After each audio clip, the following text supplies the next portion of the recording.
आम सरकार और स्वास्थ्य मंत्री किभली भाव में श्रेय नवापाई हाई तार एक नजीर देखा मिली लोईसिंघा निर्वाचन मंडली आगलपुर ब्लॉक जहाँकि मुकेश महालिंगर निर्वाचन मंडली आसी घटनाटी होउची जड़े चाषी जहाँकर धान बिक्री टंका ताकर एक अचल अकाउंट को पलि आसला जो अकाउंट तांकर केरल अच्छी टंकाटा पलि आसी तेणु से केरल गले अकाउंट को ठीक ठाक करने दुर्भाग्यवशतः तांकर सेठारे मृत्यु घटिला तेणु जहाँ भी हो केरल पुणी ओडिशा को आनिबा सब ये एक जटिल काम मंत्री पाख लोक कहले मंत्री बुझाबुझी करदे दी दिन भितर आसो से जानिले तांकर स्वास्थ्य मंत्री अच्छा मुख्यमंत्री अति घनिष्ठ तेणु निश्चित भाव में आसवे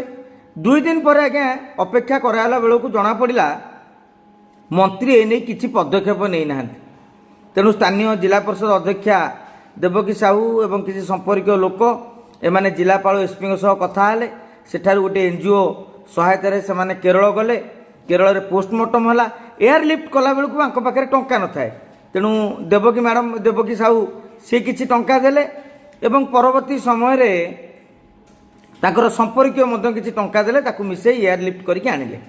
किंतु जेतेबेले सब पहुँचीगला आगलपुर लोईसिंघा निर्वाचन मंडली रे मंत्री सांगे सांगे सोशल मीडिया रे पोस्ट करदेले मान्यवर मुख्यमंत्री मोहन चरण माझींकर सहयोग रे वर्तमान एयरलिफ्ट ही चाषींकर सब आछि किंतु वास्तव में तांकर किसी भूमिका ही नथिला आजिर प्रगतिवादी रे से रिपोर्ट मध्य प्रकाश पाइछि तांकू स्वास्थ्य मंत्री एभली आचरण को नहीं लोके हसुचंती आमे कहया कथा होछि जेउठरे हमर किसी भूमिका ही नथिला ए श्रेय नवा पाई एते हाई पाई हबाटा आदौ ठीक नथिला कहीं ना आपण जहा कले बरं साधारण रे निंदित हेले एक रे युव चाषी को शव को आनिया कौन पदक्षेप नेलेनी किंतु अन्य जनक सहयोग आसवा पर श्रेय नवा व्यतिव्यस्त हो पड़े। जय जगन्नाथ।